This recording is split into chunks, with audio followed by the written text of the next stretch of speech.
All right, homework help, week 4, day 2. Let's get started. The first problem says solve and graph the inequality. So before we can graph anything, we must solve this, and we solve it just like we do an equation. So I'm going to start by using inverse operations on both sides. The opposite of minus 3 is plus 3. And if I add 3 to the left, I must add 3 to the right. So this is going to cancel, and that leaves me with n. Keep the sign here. Keep that less than or equal to. And 10 plus 3 is 13. So this is my solution. That's the first part. I solved the inequality. Now I need to graph that. Since n is less than or equal to 13, I need to show that on a graph. So I'm going to start with 13 in the middle. I'm going to add a few to the right. I'm going to add a few numbers to the left. Less than or equal to means it includes the 13. So that means it's a filled in circle. And the less than part means I'm going to shade to the left to show less than or equal to. Also remember, your check is that sign should be the same as that arrow that you shade. All right, that's the first one. I solved and graphed the inequality. Now for the second one, it says find the area. And this one is a complex figure. It's compound. So I'm looking for what I can split it into.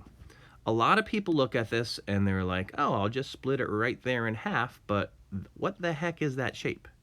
So that's not going to work because we want to change it to a shape that shapes we actually recognize. So here's kind of what I see. I see if we split it right here, and we've got a triangle, and we can find the area of a triangle, and then we've got a rectangle. So that's where I'm going to split it. So now I'm going to find the area of the triangle first, and then I'm going to find the area of the rectangle second, and then I'm going to add those two areas together to get my total area. So remember, for triangles, it's half. Oh, let me change it back to red for the triangle.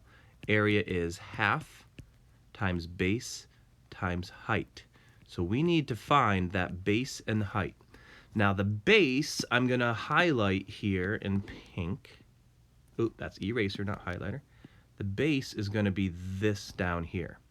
And this is, we're going to have to do a little figuring out. So watch how I do this. All right, you see down here the bottom of the rectangle is 14. That means the entire top of the rectangle is also 14. But we only need this section that I highlighted because that's the only part that's part of the triangle. So if I can take this 5 and this 5 away from 14, whatever's left must be that part. So I know those two 5s make a 10. 10, take that away from 14, and you're left with 4. So this base must be 4. And we can check it because we can add 5 plus 4 plus 5, and it adds up to 14. So the base of my triangle is 4.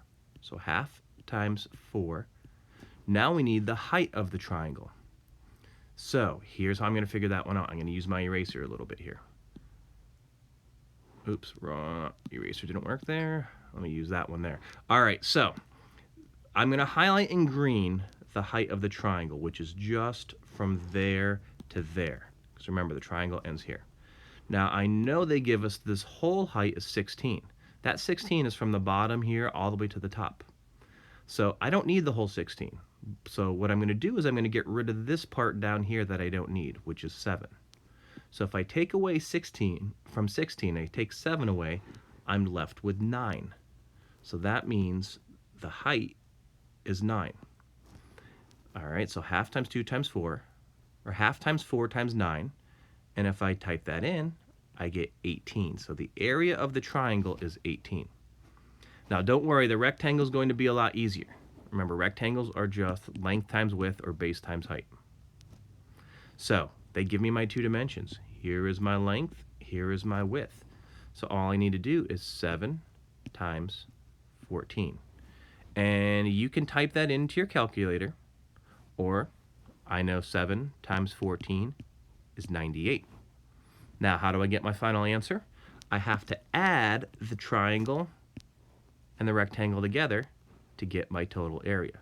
So if I do 98 plus 18, I get 116 square centimeters for the area. All right, I hope this homework help video helped. It was a little bit longer, and if you have any other questions, make sure you ask me in class. Thanks.